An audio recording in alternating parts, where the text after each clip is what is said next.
What up, what up, what up? Welcome back to the Two Goat Show. We're your hosts, Mariah and Steph. Steph, I feel like it's been 655 years since I've seen you, since we've done a show.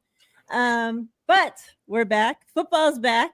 It's good to see you. Good to be back. How you been? How's everything going? Man, I know it's been a long time. Glad to be back on Two Goats, and this is the perfect time to come back, right? It's training camp.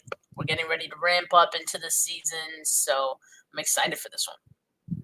Yeah, chats, what's up? Hope you guys have been great. Good to see you all. Yeah, those that have been around know what I've been dealing with. Thankfully, my wife is much better now. And so now I'm able to get back into things. So, I felt this was the perfect time. And here we are. I do want to, before we jump into all of training camp, since I haven't talked to you, and I feel like I've been totally out of, like, I feel like the longest period in my lifetime since I've started watching sports that I've been just so out of the loop of everything. Like WNBA, football, when regular NBA was going, like baseball, like I'm just so out of the loop of fucking everything. So let's rewind back and to the off season. Obviously, we know, group of our big name guys got paid, not in normal 49er fashion, I guess we could say, because they got paid, done, over with, no drama. Everybody's here for training camp. Steph, talk to me a little bit about Kittle, about Fred, about obviously Purdy, about them guys getting paid and done with, and what it means to actually have everybody there taking part in training camp this season. Yeah, I mean, it's huge. I think the 49ers really wanted to address some of the failures of last season, and let's be honest, one of those things last year was the handling of the contracts, how long those played out, how that ended up affecting said players into the season, how it kind of just had this looming cloud over the head of the entire practice last year, and there were a lot of factors to that, of course, but I do think just having those contract disputes with Brandon Ayuk and just on top of other things like Trent Williams then as well, all kind of tied into it. So I think they really wanted to get all those things out of the way early. And I think obviously the big one was Brock Purdy, and getting that one done when they did, I think was awesome, as well as the other guys who got paid. The 49ers do right by the players that do right by them, and I think so it made sense for all those players to get paid as much as they did, and for it to not be contentious. I think it worked out. So I'm looking forward to seeing those guys back in the red and gold this year, and they're ready to go. Like they're out there in training camp, and I'm sure we're going to talk about Jawan Jennings, who seems to be the guy who wants a contract along with those guys as well. But even he is out there, right, and participating, being his old self. So I think it's great to get all of that done. Just the energy in general, I think, is completely different, 180 turn from what it was last year. And so I do think getting those contracts situated early contributed to that. Yeah, let's talk about Jennings. Obviously, we thought, okay, no more drama. This offseason going great. All our guys are paid. And then Jennings comes out and, I guess I don't even know how did he release something on social media? Did he go through his agent? I don't know how all that came out, that he wanted more money or that he about the trade whole scenario. Because like I said, I've been out of the loop, but my 2 cents on it real quick before, I get your thoughts on the whole Jennings situation is that guy has balled his ass off for us. And season after season after season, we have talked about, like, give this guy more than a 1-year contract, right? Finally, they give him a 2-year contract, but it's still like they're paying him pennies compared to what other wide receivers are making. Obviously he's stepped up. Like, if it wasn't for him last season, can you imagine what this team would have looked like? it already looked like shit. And, Yeah. like he was one of the few bright spots, like consistently throughout the entire season. So I ain't mad about, like him wanting to get paid more. I think he deserves to get paid more. Do I think he deserves to get paid into the Justin Jefferson, Brandon Ayuk fucking money? No, obviously not. But I think a little bit of a, bump in his pay, maybe add on another year or two if you can come to some type of agreement. I would love to have him, obviously, as long as we can keep him because he's a hell of a player. We need that guy out there with that dog mentality that just, obviously we see what he brings play in, play out, whether he's getting the ball or not, right? Blocking. And I just love that guy. So I think I'm all for him getting paid. What do you think that they end up paying him, Steph? Like, what were the vibes like with Jawan Jennings out there? Well, the 49ers are kind of at a point, or they're getting pretty close to a point where they kind of have to. I mean, there's so many injuries right now that Jawan Jennings suddenly is your wide receiver one, right? And he has to be. Yeah, I do think Jennings exemplifies everything that the 49ers want a player to be, especially one they drafted in the 7th round who has kind of grown to be what he is today. Like they couldn't have scripted that any better, right? And I think they would want any late round draft pick to become as involved as Jawan Jennings is and be as good of an example as Jennings is. So yeah, like I think like I was saying about Kittle and Fred and just those guys who have done it the right way, have been examples for everyone else. They want to reward players like that. So in line with that, I think Jawan Jennings is like a shoe in to get his contract next, right? And my thing, I think when this report originally came out, and to your question, Mariah, it was actually a report from either Schefter or Rappaport, and it was like just a per source. I'm assuming it came from the agent, right? It was just saying like he wanted a new contract, and if not, he wanted a trade. Kyle Shanahan and John Lynch confirmed he has not formally asked for a trade. He was out there, starting yesterday when the 49ers training camp opened, and he didn't even hold in. Like he's out there just like nothing has happened.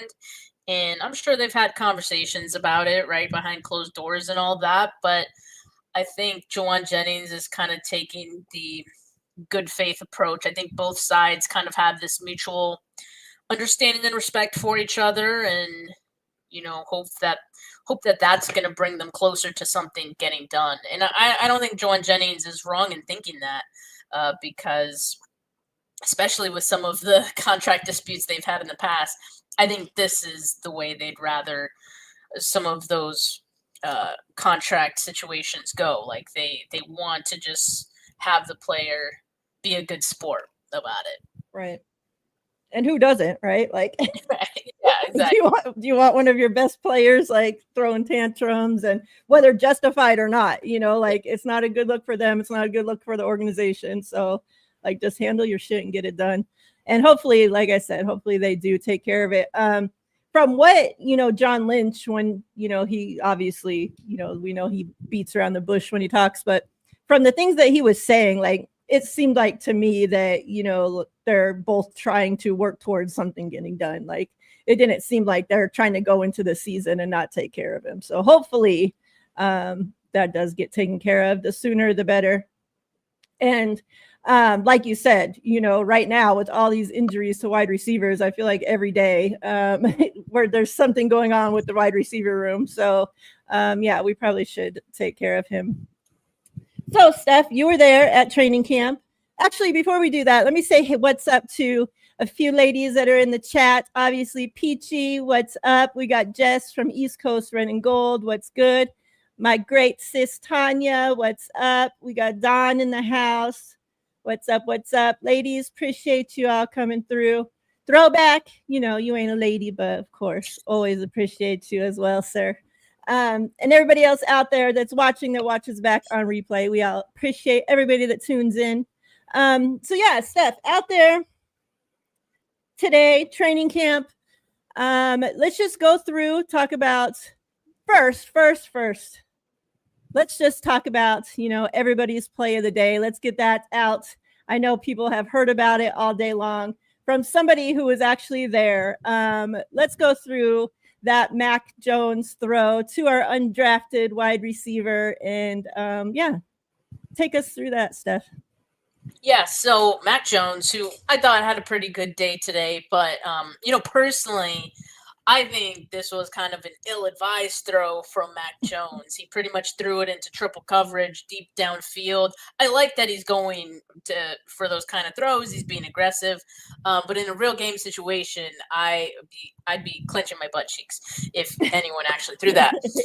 But I think what made it was the receiver, and that is the undrafted free agent Isaiah Nair. And I think the fact that he was draped in coverage, 3 guys around him, he showed a lot of concentration, body control, just a bit to be able to come down with it. And I mean, that was really impressive to show from the rookie, who we've already been hearing that he's shown some flashes, right? I believe it was George Kittle who said that he caught his eye in OTAs because he was able to get, like, I forgot how many yards he said downfield in just like few short steps, right? Or in Nair's case, long steps, because he's pretty tall. So 6'4", 218. The 49ers have him listed at. So so it was just an impressive play from Nair to come down with it when there were 3 other guys in the vicinity who wanted it just as badly, right? I just love seeing kind of plays like that. And so maybe this is the first of many stepping ups of Isaiah Nair or someone else, in this wide receiver group, because talk about the wide receiver group being, somewhat thin with some of these injuries. Guys need to step up. Could Isaiah Nair be someone who surprises everyone? I mean, he definitely surprised me with that play. So if he can build on it, if he can continue on making eye-popping plays like that, should be good for him. Yeah. As we go through these groups, something I want to talk about, a lot, obviously, it's to be expected, is talking about, how these rookies, this rookie class needs to step up, and that this team has gotten younger. As we go through, and I'm going to pull up the 49ers roster in a minute, but as we go through, I kind of want to take a look at, especially, we'll talk about the rookies, of course, and what you've seen from them today, but kind of looking at like these 2nd year and 3rd year guys that up until this point maybe haven't had a starting role, but, we can't just assume that these rookies are going to come in and leapfrog all these guys that are 2nd, 3rd year players either, right? So I kind of want to, as we pull up and look at, if any of these guys have caught your eye, and what you think about, maybe these guys having a shot at finally getting, starting experience as well. So yeah, let's do that. And before you start rattling off some names, I just want to say I think this would be a great exercise to come back to, because I mean it's only 2 days through camp. This was my first day there, so probably not much I can say about these guys right now.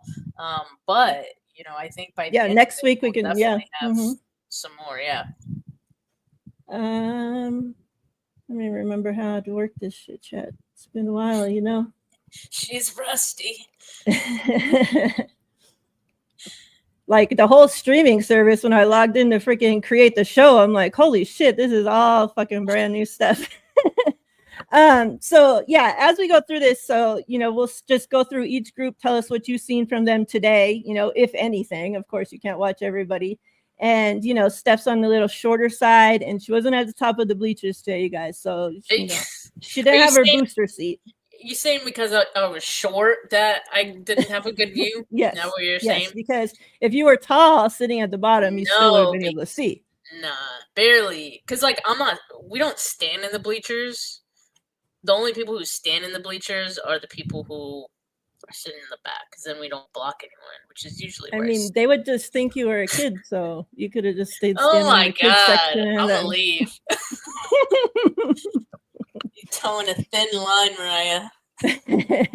So since they have the cornerbacks, like at the beginning of the list, we'll just start there. If you want to wrap in the cornerbacks, I'll scroll down and find the safeties. We'll just do it all into one group. But let's kind of talk about, obviously, we got Robert Saleh back out there, looking great to see the sun reflecting off his bald head. I just love seeing, like, there's those videos and pictures of him and Lynch and Shanahan out there in the middle of the field and stuff. It's just like so nice seeing the group back together, just like I know. the last couple Good years. vibes. Oh, you guys know I just wasn't feeling the DC from last year, acting like he was a beach bum. Freaking, like, it's cool if you have my job to be smoking weed all the time, but like, he just seemed like he was always high, like the most chillest person you would ever meet in your life. Like, oh, I couldn't stand that guy. I'm so glad Robert Saleh's back. So yes, let's get into the defense.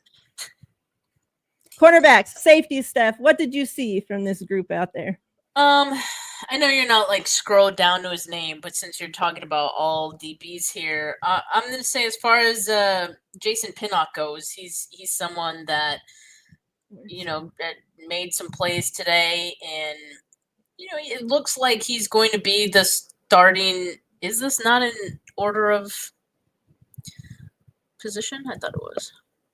It's supposed to be.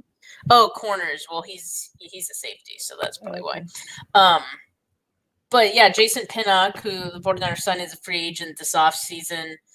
I know what Robert Saleh said, that it's a wide open competition at the safety spot, but I think, Pinnock looks to have a pretty good handle on it so far to be able to get that opportunity to be at least one of those guys, right? I mean, it's a long way to go till the end of training camp. A lot can change.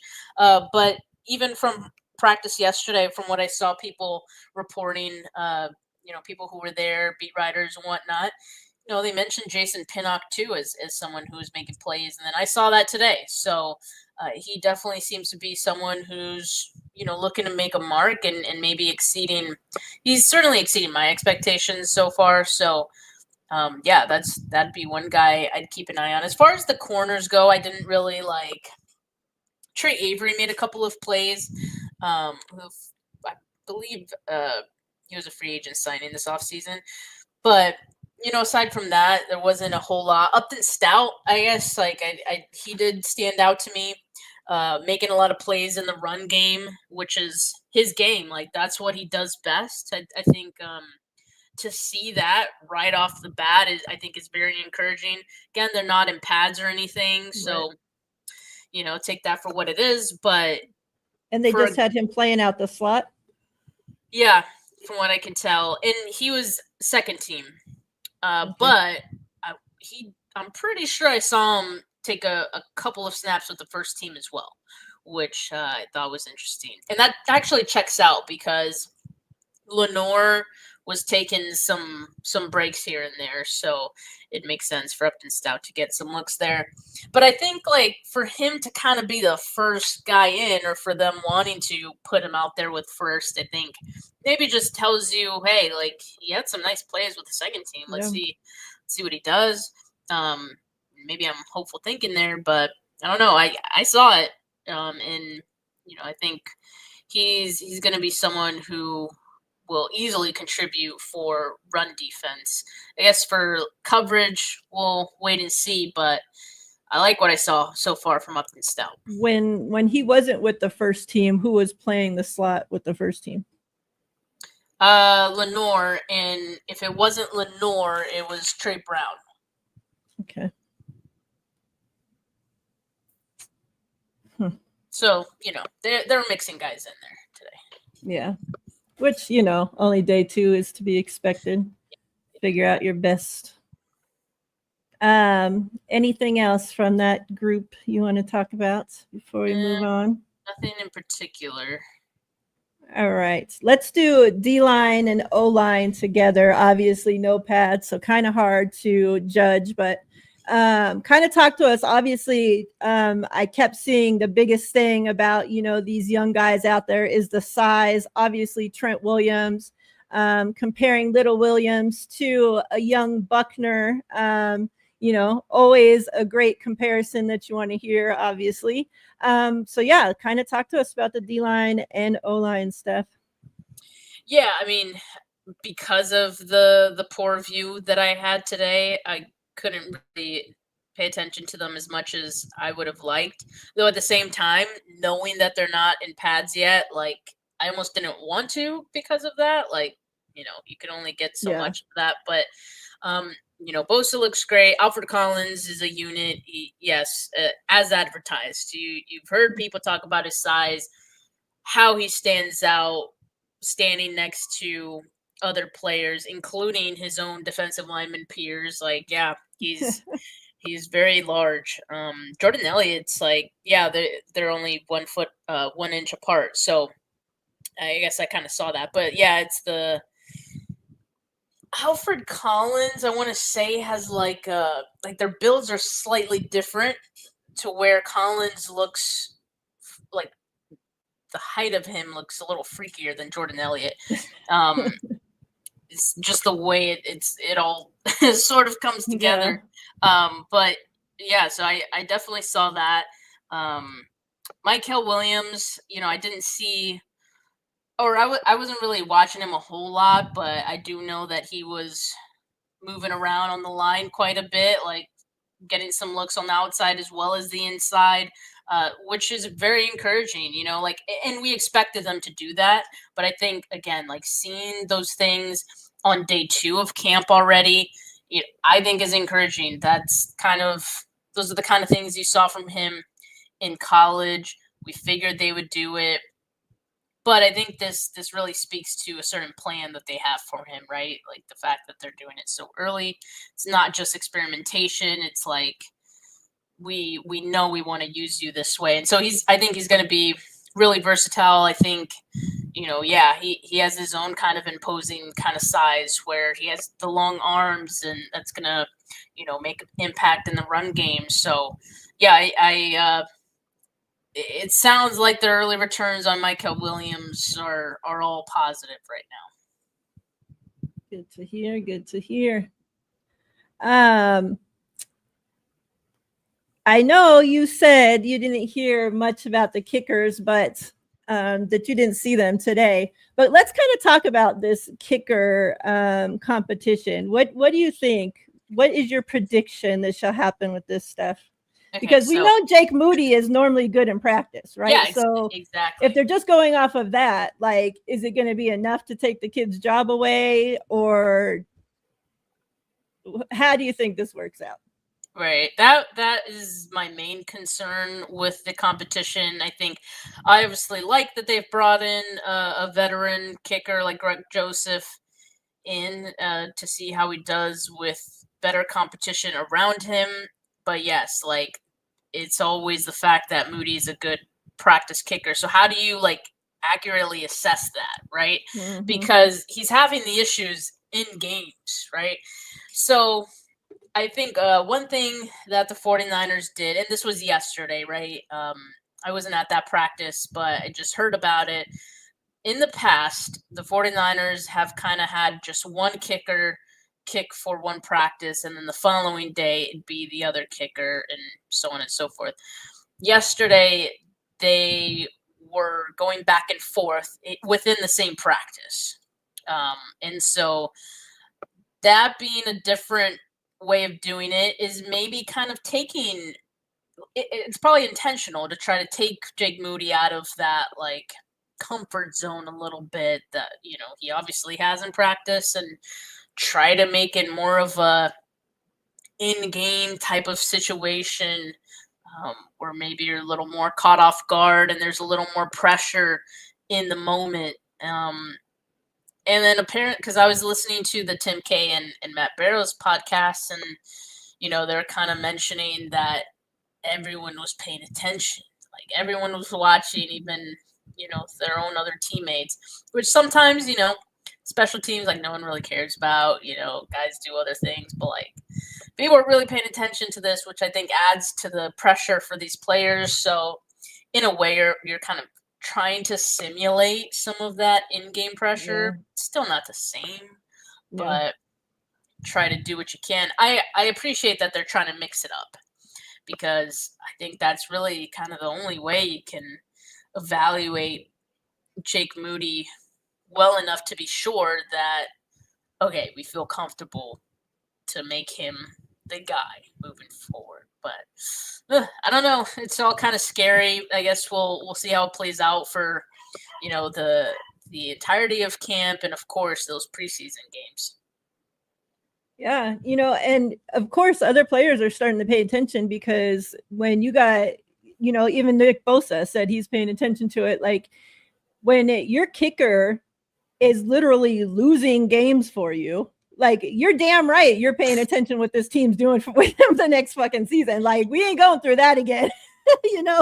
Like, we saw, look, the shit that obviously he's gone now, but the shit that happened with Debo and the whole, that whole situation, like people, like, they were pissed, like, and like, us as fans, we're sitting there pissed off at this kid because he's missing kicks. Like, can you imagine what these guys are feeling? Like, for example, somebody like Nick Bosa, somebody that puts so much into preparing his body, going into these games, and and then you fought for this entire fucking game to have it come down to the last minute, and your kicker go out there and be a goofball, and it's just like, what, like.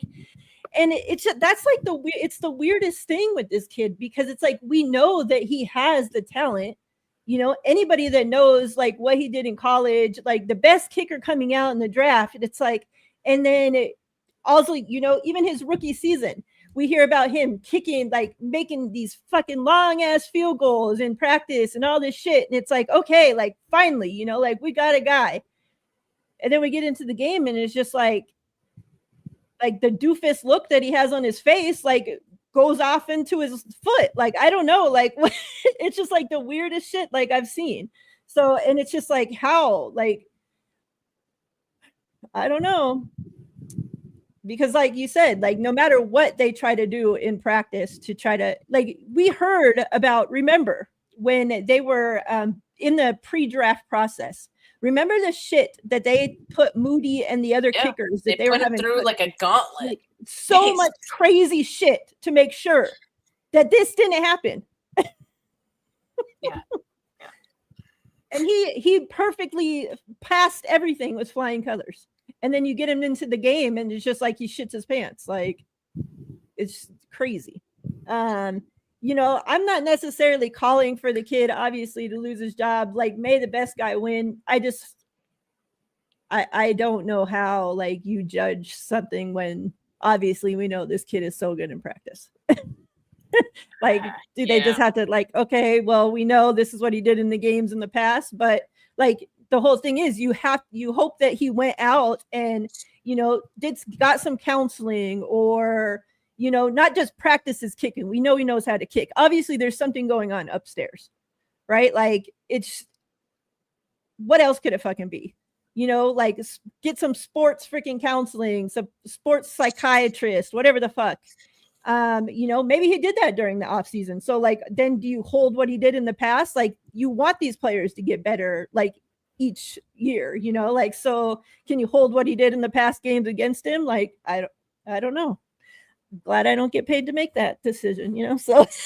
Yeah. Well, to that last point, I don't think, I get that Brent Boyer's the new special teams coordinator, but I don't think they should look at Jake Moody as having a clean slate. You have to take into consideration everything that happened before. Yeah. You obviously want to keep an open mind and, like, be hopeful that he can be more consistent this year, but you can't base this decision just off of that. No, I agree. It's going to be, definitely. I can't wait. And it's crazy. And somebody in the chat obviously brought up. Well, finally, somebody's talking about the kickers, and it's not normally a position, right, that you want to spend time talking about or that people want to hear about. But it's like when you have this kind of situation going on, like I felt like that's how it's been with the 49ers with the backup quarterback position. Yeah, Like we spent exactly. so much time talking about a backup quarterback. Like no other content creators for their teams fucking spend that much time talking about backup quarterbacks. But when you have like such a interesting thing going on with your team with that situation, like, so I'm actually interested to see how this competition continues to go as training camp goes. So definitely we're going to keep an eye on that one, Steph. Next on the list, well, obviously, Juice was here on his own. We'll wrap him in when we go into running backs. No, we won't. But let's go. Hey, he was excited. He posted his picture and everything. First day of school. He's ready, that old man. Linebackers. Obviously, Fred Warner leading the squad, the GOAT. Got our guy paid. He's back with his coach. I expect, obviously, nothing but a big year from Fred every year.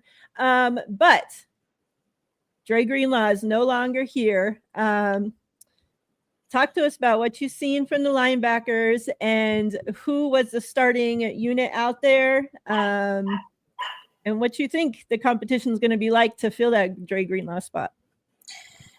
Yeah, I mean, today's small sample size, so I'll just say, like, yeah, it was Fred, it was D. Winters, and it was Luke Gifford as, like, the three linebackers when they were all out there to start.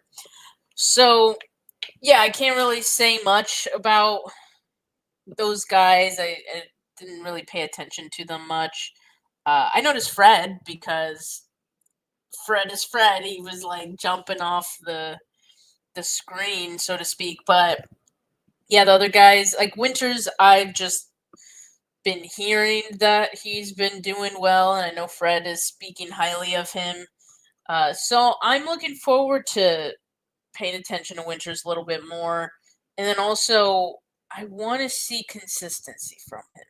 And I want to see health, because to me, that's the number one thing. Yeah. Those are the two biggest things, right? And you can't, if you're not healthy, like if you're always getting hurt, you can't build consistency. Like exactly. It's very difficult to do that. So that's what I hope for him. I think that's the big test. We've seen the flashes. We've seen he can make plays. He does look primed to have a larger role and a promising one. But yeah, really, it's all about him being out there and being able to build off of that. So that's what I'm looking forward to for D. Winters in this year's camp. I feel like Nick Martin made a play today too. I couldn't confirm that it was him though, because I only saw that it was like the 5. Like I only saw one number of the jersey, and I came away believing it was him afterwards, but I can't confirm. But Nick Martin is someone I'm excited for as well, and he looks to have a lot of energy out there. He's the only one that has a 5 in the second number. But there's a lot of guys who have 5 in the defense, so I was like, I don't know if it was like one of the DBs or if it was him, but I want to say it was either like a pass breakup or something, or I don't know. I didn't get a clear view of it, but I'm excited whoever to see Nick Martin. Yeah, me too. And yeah, I'm a huge, and I hope that he's able to stay healthy and keep the spot. But I'm huge D. Winters fan. And like I really thought last season, he was going to be able to, obviously when Dre, wasn't starting the season off because he was injured. I thought that was going to be his perfect opportunity to come in and, showcase what he can do. And obviously just injury after injury after injury. Like I swear, every time the guy got back for 2 plays, he was freaking hurt again. And it's just like, man. But from, what we have been able to see, when he is out there, like the kid is so much talent, and him next to Fred, I think can be a great duo. But yeah, you got to stay freaking healthy. And then I'm interested to see, who, if they, start rotating that third linebacker spot and who they're moving in and out, for that competition. Because obviously Curtis Robinson, he's not going to be, when's he supposed to be back? I don't know. Is he still going to be out? I can't remember if he got hurt towards, was it like the end of the season or I can't remember. But I mean, he's somebody that I was excited to have get an opportunity for like that third, spot, like a rotation spot last season, and obviously the injury and everything. Like, but I like him a lot as well. I like him too. He is on the PUP list, so like he can come off of it anytime. But I guess that I don't know, not sure what it's time. Yeah, we'll see how that competition goes. I guess when we were talking about kickers, one thing that I was going to bring up is that when the special teams coach, when he was in there doing like one of his press conference, like he made a big talk about like the long snapper situation, and never like did anybody think that there was anything wrong with Tabor Pepper, like with his long snapping or anything, right? Like he was never to blame, like for Moody being goofy in the head when he's out there. But when Boyers was in there talking, like he made it like a big deal about like the long snapper change. So I wonder if that will have any impact on like Jake Moody anyway. It could. I mean, I don't know enough about kicking, nor do I care to really look into it. But I do remember Rich Madrid, like last season, like posting about it, and like he had clips with like the long snap, the snap, and how it kind of lands on the guy just holding it, and I mean, maybe could be. I guess we'll see. I mean, John Weeks obviously has a lot of experience, so I think, the holder will 16 years. Holy shit! Yeah, 39 years old. 39 years old. I know. Damn. Yeah, which is fine for special teams. Like I don't care. Yeah. And I guess that's our guy because he has no competition, right? So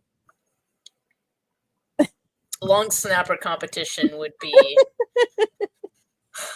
That would be crazy. Hey, like maybe our punter situation would have been a lot better had our punter actually had some competition the last few years, but we just kept giving that guy a job. I feel like last year, what's his face got hurt, and then they brought in that punter who was actually pretty good for a bit, and then they released him. Forget his name. But I guess now we only got this punter, so he's an old ass man too, 39. Holy shit. The punter and the long snapper are both 39. That's crazy. All right, quarterback, Steph. Let's talk about it. Obviously, play of the day with Mac Jones. As we talk about these, I kind of want to talk about too, like our quarterback room. And I talked about it earlier, how we spent so much time talking about the backup quarterback situation. And most years, our backup quarterback situation was complete ass. Like maybe not so bad with Sam Darnold, but I still wasn't feeling great if he had to go in for a significant amount of time, right? But like those other ding-dongs that we had back there, like Allen and them, like I was not about to have any of them have to play some time for us and feel any way confident. Yeah. So kind of talk about, what you're seeing from Mac Jones out there, maybe what you've heard, from the other people. And does it look like, our quarterback room might be a little bit better this season? I definitely think so.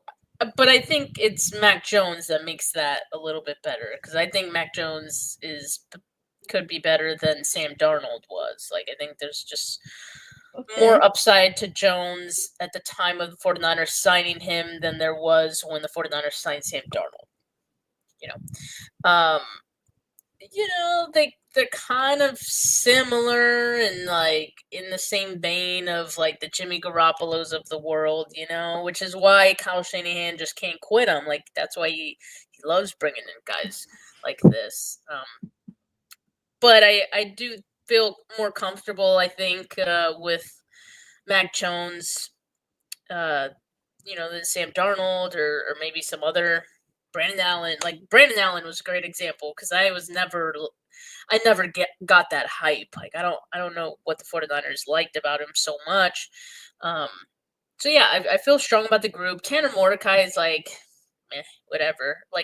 But I don't think you need Tanner Mordecai. You keep Purdy and Jones, and you feel good about those two guys being on your roster. You keep one guy on the practice squad. Maybe that's Tanner Mordecai. I don't know, because we're all expecting Curtis Rourke to, pretty much redshirt his season. So yeah, I mean, I feel pretty good about it. Brock had a good day today as well. Jones had a good day. Tanner Mordecai threw an interception. Um, you know, it's a good group. It's a group I don't have to worry about. Like that's kind of how it feels right now. Yeah, which is kind of like to not have to open up, social media and see quarterback stats and this percent of missed throws and, like down to every little fucking thing. It's like they couldn't even practice at practice. It was just like so frustrating. And I know it got to be frustrating for the coaches, for the players, like this is the time that you're supposed to spend time getting better. And it's like every little thing you do, like they're charting it down, like, oh my God. So it's so refreshing to not have to be dealing with that shit, to actually just have our quarterback paid in there, competing, taking care of his guys, doing what he got to do to get better and not having to worry about all this bullshit, like a fucking QB1 competition going into the fucking week 1 and all this other BS that we've had to deal with for so many fucking years in a row now. So I'm so thankful that, maybe it was not the guy we all thought it should have been, but hey, Brock Purdy has done what he's done. He's got paid. We got a quarterback. Hallelujah. Now, Mac Jones, obviously, coming out in the draft, I did not want the 49ers to draft Mac Jones. Like, please, good Lord. But we all knew that Mac Jones was a Kyle type of quarterback, right? Like, Kyle got his type of quarterbacks, and now his whole entire quarterback room is just fitting into his type of quarterbacks. Which makes you wonder why he ever strayed away from that to begin with. Yeah, but like it still makes me want, like, who wanted Trey Lance? Like, like in the organization, like, was that ever like Kyle's guy? Like, like it just doesn't make sense for that to be a Kyle guy. We could do a whole nother episode on just the conspiracy theories around that. But now that we have him, as a backup quarterback, and as long as he's not just being in there and being a whiny, like the shit that we've seen him do, like thus far in the NFL, that's actually hasn't even been about his play. It's about him whining. It's about him getting hurt and making crybaby faces. It's about him being just a sissy out there, not being able to take hits, like all that kind of stuff. Like, as long as we don't have to deal with any of that, like Mac Jones, just sit there quietly as QB2. If Purdy needs something, you're there. And that's it. Hopefully we never had to see you play. But if we do, I'm kind of feeling a little bit better. Of course, it's only day 2, 3, whatever, training camp. But like I said, I'd much rather have to count on Mac Jones to get us through a game or two than so-and-so Allen that's not Josh, and all these other randoms that we've had that probably shouldn't even be in the league anymore. So yeah, first round pick as your QB2, as your backup quarterback, I ain't mad at it. And then like the Mordecai guy, yeah, I'm fine with him as, on the practice squad or as the emergency quarterback or whatever the deal is. And after that, like, I'm just don't really care about that position anymore because we got our guy. So what's up, all y'all? I see everybody coming through. Appreciate you guys. I missed y'all too. You guys know, you guys are my family. You guys have been in my thoughts, all that good stuff. But I'm glad to see you guys all. Hope you guys have been wonderful. Yeah, let's continue. Steph, we got running backs, and like I said, we'll add in the juice box with them. Kind of talk to us. Obviously, no pads. So again, one of the groups that's kind of, hard to judge there. But obviously, big one, CMC back, healthy. Hopefully we can keep him that way. Do we see our same old CMC out there? And then talk to me about Garendo and these other guys. I would expect that Garendo will stay RB2. How are we looking in that situation?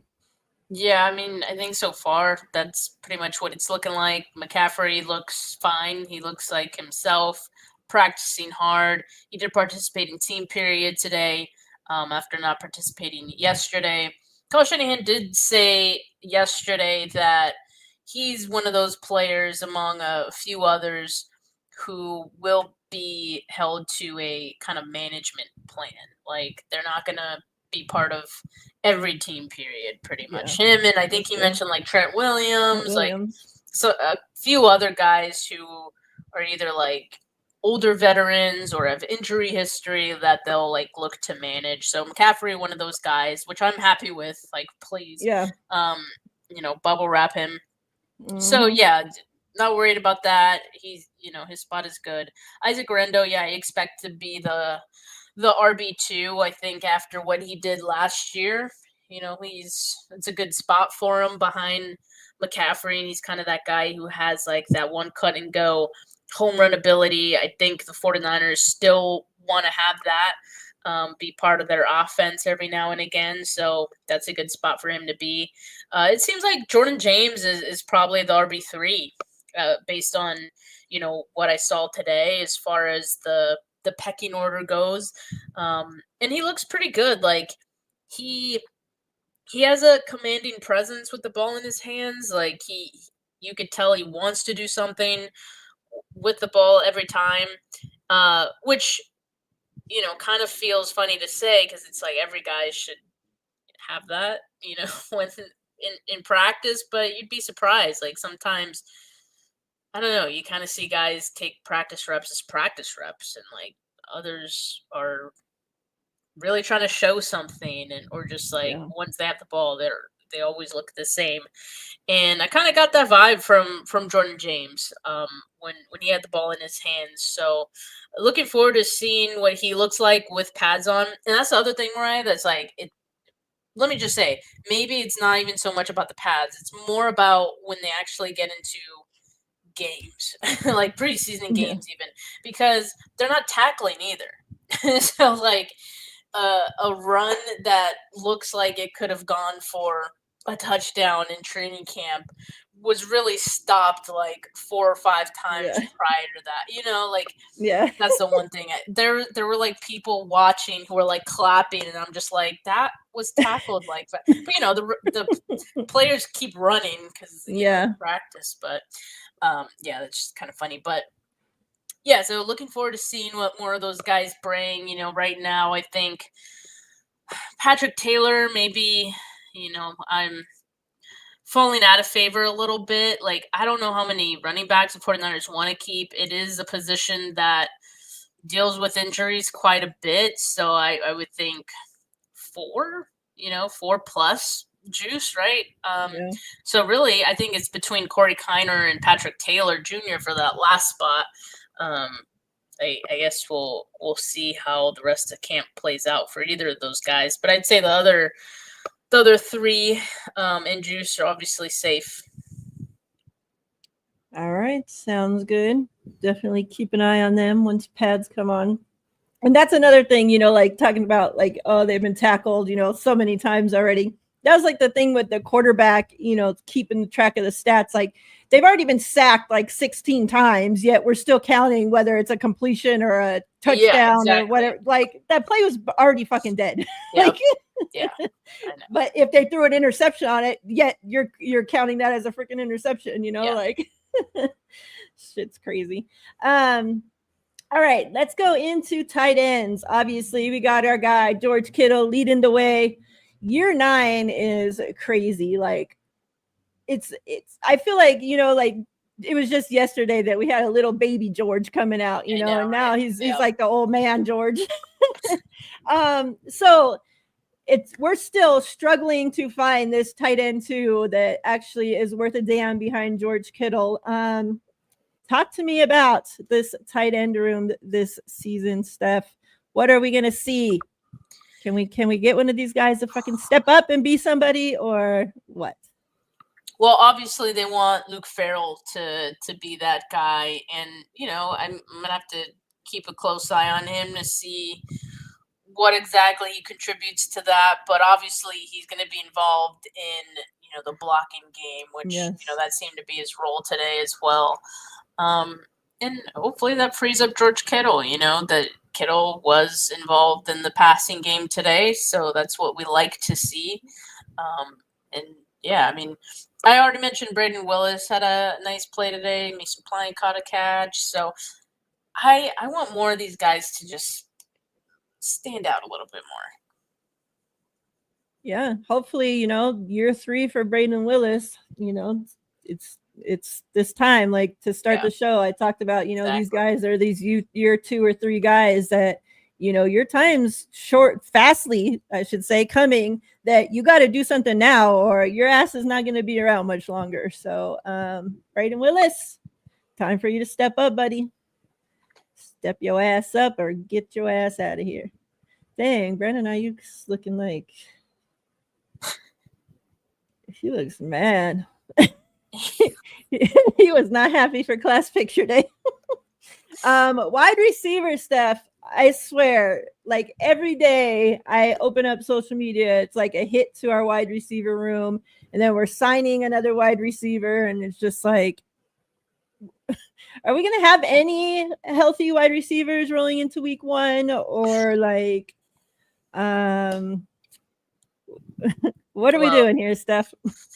I mean, let's hope that these injuries are just early training camp injuries, right? Like, Ricky Pearsall is expected back by Sunday. I mean, that's kind of what Kyle Shanahan alluded to. Jacob Cowing, I have no idea, right? We'll see. Kyle, we needed him to be like going through this training camp and shit. I was excited. I was excited to see him. This was going to be that one chance, to really, like, this is his biggest opportunity. So let's hope he's not out for that long. We obviously haven't gotten the timetable of Cowing. Didn't see him today, obviously. Ricky Pearsall, I did see like rehabbing, right? Like, he looked pretty good from what I saw. Like, he was doing straight line sprinting where he looked pretty fast, and he was also doing some cutting. So I think that's a great sign for where he's at. Kyle kind of said he reached his max speed again over the weekend. So they just want to double check that his conditioning is there, which is good. Like, I'm glad they're being kind of cautious with him. Yeah. Instead of trying to get him back out there and then, maybe risking him re-aggravating. Exactly. Like, so I think they want to be cautious and make sure he's 100% before getting him back out there. But it looks like it'll be soon. And it looked like he was, kind of chomping at the bit to get out there. I could imagine. Juwan Jennings in the meantime is involved, and he's catching passes from Purdy as well as Mac Jones. A guy though that kind of surprised me today was Russell Gage. I was not expecting Russell Gage, of like all players, to kind of pop a little bit, but he did, and I don't know yet if it's only because they don't have anyone much else. Yeah. So I want to see if it continues. But what I did see today was pretty good. Saw a strong like pass blocking rep a run blocking rep, which I was like, oh, like, who is that? Like, that looks like a 49er blocking there. And it was Russell Gage. And I was like, okay, I know Kyle's going to love that one when he watches that back. And then he made a couple nice catches as well. So, he's making the most of his opportunities, which I think guys are supposed to do at this time, especially when, Peachy says someone needs to. Exactly. And Yeah. right now it's Russell Gage, so I take it, right? Just not who I was expecting.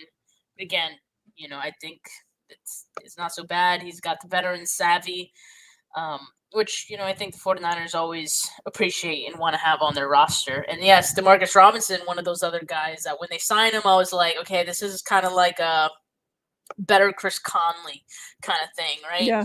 And I still think that. So he also brings that, veteran savvy, but he's a little. Oh, I guess he's not that much younger. He's 30. But yeah, I think he's someone who made some plays today too. Caught some passes, both from Purdy and Mac Jones. So they're getting involved, and yeah, that's exactly what you want to see because about the only guys out there.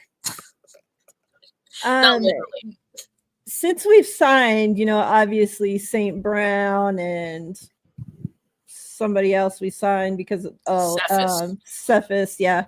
A video was going around today about, Gabe Davis, who had a visit with the 49ers, obviously. Him speaking about how, 49ers would be, one of his top choices and all the great things that the 49ers have and the players and whatnot. Do you think that the 49ers pull the trigger on this Gabe Davis situation? Obviously, John Lynch, spoke about Brandon Ayuk, that there's no timetable, that they're not putting a timetable on it or whatever. So who knows how long he's going to be out. Now, with these other injuries, do you think that this is something that they get done? And would you like them to? Well, I think the St. Brown signing was in response to the Pearsall injury, and then the Cephas signing was in response to the Cowan injury. So like there isn't really. Do they need another one right now? I'm not saying they shouldn't do it. I think like Gabe Davis has something he can bring to this team, but it would involve needing to. Well, not needing to, but most likely you would drop another receiver, Yeah. right?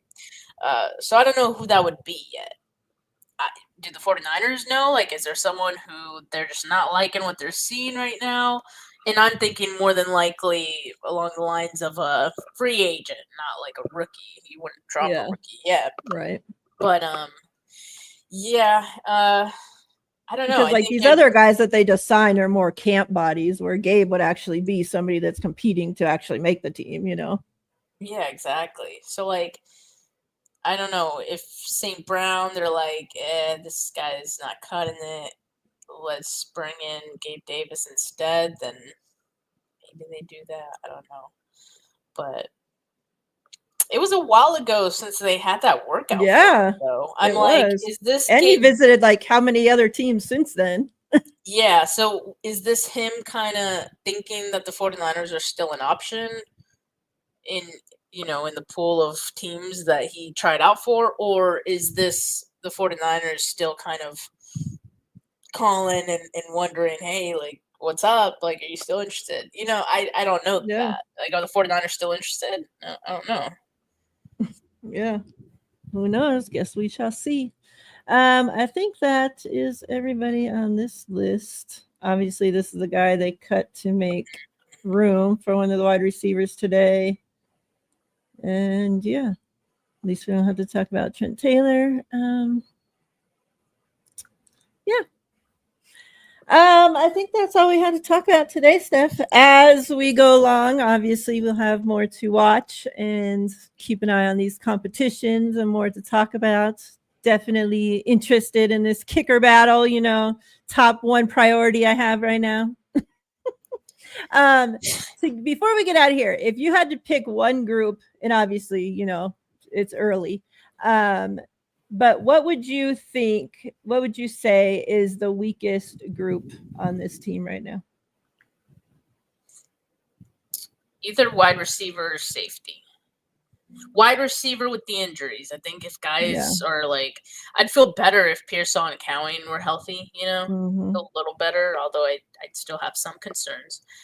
But yeah, between that and safety, I'm like,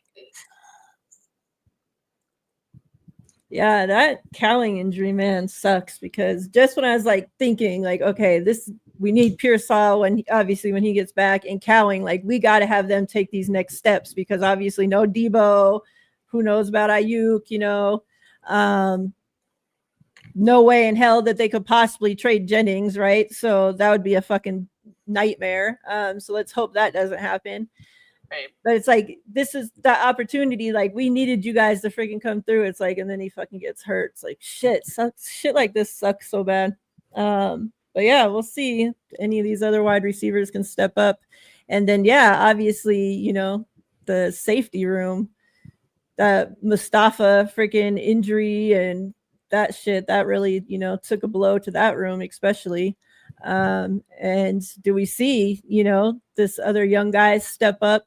Hopefully the Jair Brown thing was just a second year slump shit and he can you know be more like he was his rookie year, and better, because like I haven't lost hope on him. I'm really hoping that he gets his shit together this season.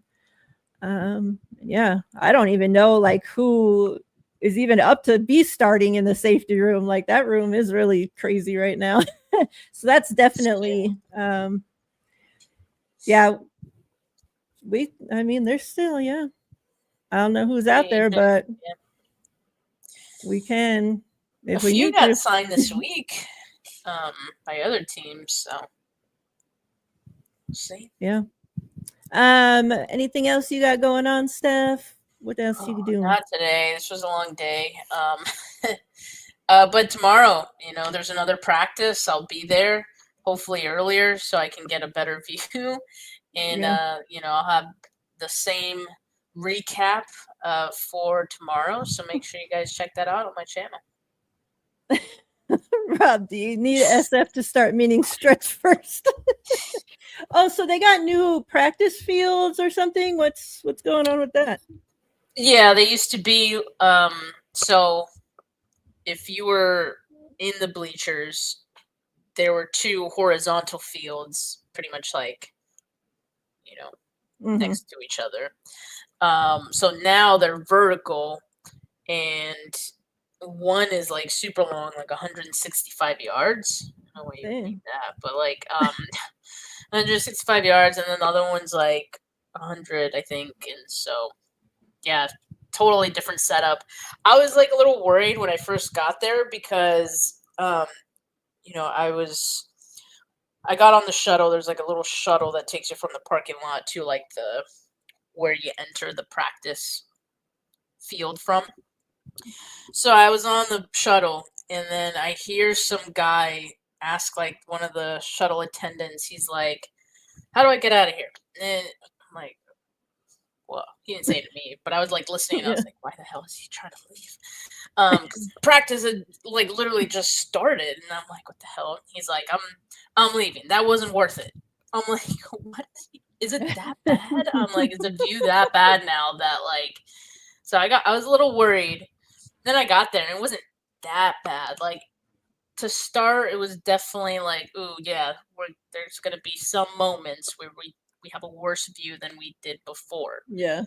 But I also think there's probably times where you could have better views. Like today, there was the opportunity for a better view. It just so happened where I was at, like it was too level to the view. Like if I was a little higher, it would have been awesome. It would have been an awesome view.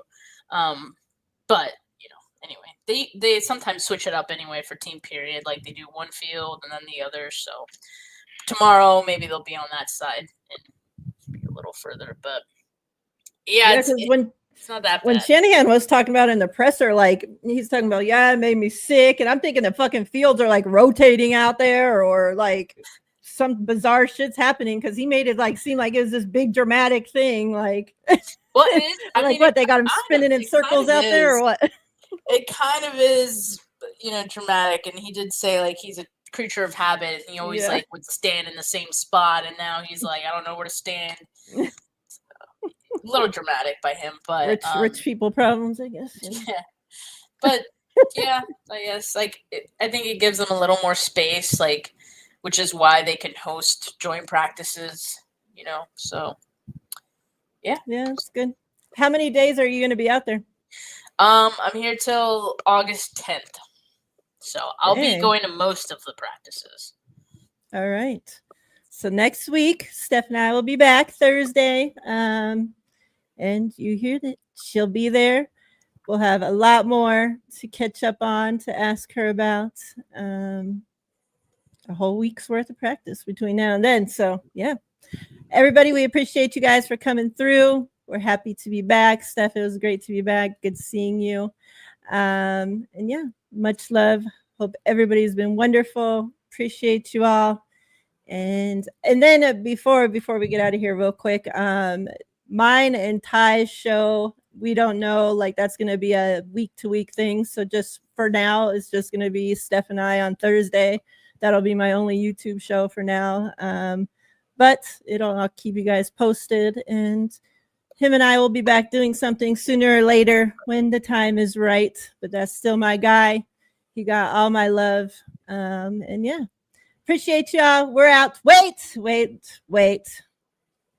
I don't want to make Steph mad and have you guys here staring at her for Oh my 5 seconds. So let me find this little video that I did just for her so we can get out of here. All right, chat. We're out.